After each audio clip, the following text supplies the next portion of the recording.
সোনাকে যদি কেউ একবার আশ্রয় করতে পারে, তারা বলে গৌর হে, এই জগৎ সংসার মাঝে সুখী কিংবা দুঃখী থাকি, গৃহে কিংবা বনে থাকি, তোমার মধুমাখার নামটি যেন আমার বদনে থাকে, তোমায় যেন ভুলে না যাই। তোমার চরণ ছাড়া এই জগৎ আমায় আর কিছু চাই। তার প্রমাণ আপনাদের এই পাশেই রাজশাহী জেলার খেতুরি ধাম যার শ্রীপাদ ঠাকুর নরোত্তম মহাশয় এখনো প্রায় শত শত বিঘা সম্পত্তির মালিক পড়ে আছে। দিনহীন কাঙাল হয়ে পথে পথে ঘুরে বেরিয়েছে তারে পাওয়ার জন্য। বাবা, আমরা যে সোনার অলঙ্কারের অহংকার করি, আমি অহংকারী। অহংকার দুদিন পরে সীতাই যখন আগুন জ্বেলে দেবে তোমার মুখে, অহংকার কোথায় থাকবে? সীতার অনলে পরে ছাই হয়ে যাবে।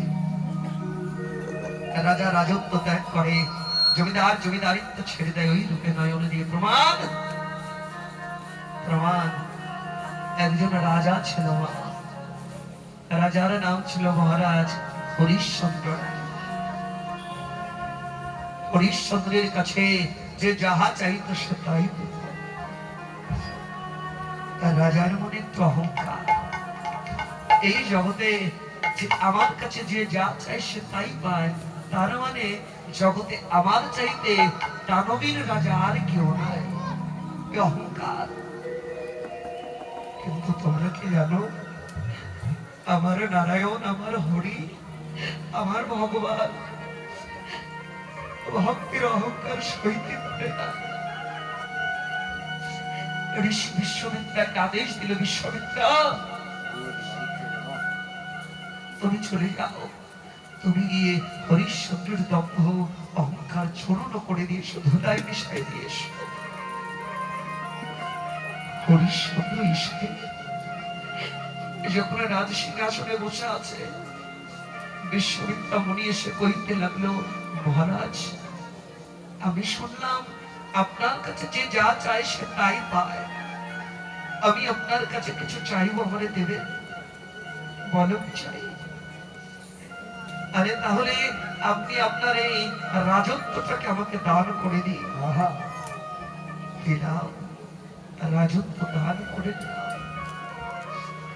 সনাতন শাস্ত্রে একটা নিয়ম আছে, একটা বিধান আছে, কাউকে কোনো কিছু দান করলে ওই দানের সঙ্গে দুটো কড়ি দক্ষিণা স্বরূপ দিতে হয়।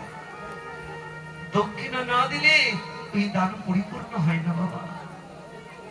তাহলে দান করলে আমি দান পেলাম, দক্ষিণা কোথায় দাও? রাজকোষ থেকে দুটো কড়ি এনে বলছে এই আপনার দক্ষিণা। বিশ্বমিত্রা মুনি কইতে লাগলো, যখন তুমি ওই রাজত্ব আমায় দান করেছো, ওই রাজকোষের অধিকার তো আমার, আমার রাজকোষ থেকে আমার দানের দক্ষিণা দিচ্ছ, দক্ষিণ আমি নেব না, তুমি তোমার দান ফিরিয়ে নাও। মহারাজ, কাউরে কোনো কিছু দান করা পুণ্যের কাজ, কিন্তু সেই দান করে আবার ফিরিয়ে নেওয়া যে অধর্মের কাজ। আমি দান করেছি কিন্তু দান ফিরিয়ে নিতে পারবো না, ক্ষমা করুন। একটা কাজ করুন, আমাকে সন্ধ্যা অবধির সময় দিন। কুবের বেলা পশ্চিম দিকে ডুবে যাবার আগে আমি কথা দিচ্ছি, যেখান থেকে পারি আপনার দানের দক্ষিণা দেব। যে ছিল রাজা সে হয়ে গেল ভিখারি, যে ছিল রাজরানী সে হয়ে গেল দাসী, সাথে ছিল 5 বছরের একটা ছোট্ট ছেলে, নাম ছিল তার রবিদাস। রাজপুত্র হয়ে গেল দাসী পুত্র। 3 জনে ভিখারি হয়ে রাস্তায় রাস্তায় ঘুরে বেড়াচ্ছে, নগরে নগরে। এই নগরে তোমরা কেমন কেউ আছো, আমারে দুটো করি তোমরা ভিক্ষা দিতে পারো? আমারে দুটো করে ভিক্ষা দাও,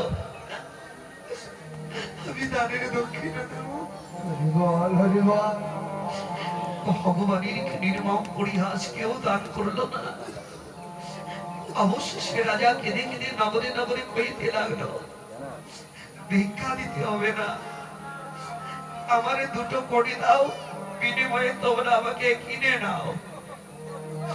আমি আর রাজা নই, আমি তোমাদের চরণের দাস হব, চরণ তলে মাথা নিচু করে থাকবো, তোমরা যা বলবে তাই করবো, আমার বিনিময়ে দুটো কড়ি দাও। কেউ দিল না।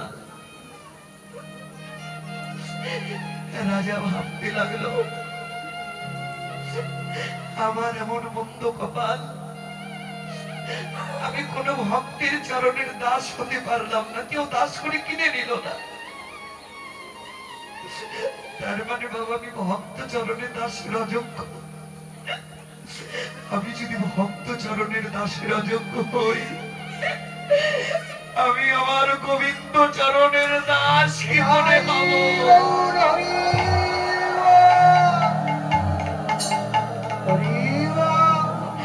আমি যদি ভক্ত চরণে দাসের অযোগ্য হই, কি করে গোবিন্দ চরণে দাস হব? কেউ কিনল না। সন্ধ্যা যখন লেগে এলো, দেবাদিদেব মহাদেব একটা মালির বেশ ধরে এসে, আচ্ছা আমি তোমারে দুটো করে দেব, তবে তোমায় কিনবো না, তোমার স্ত্রী আর পুত্রকে কিনবো, বিক্রি করবে। হরিশ্চন্দ্র কেঁদে কইতে কইতে দিল,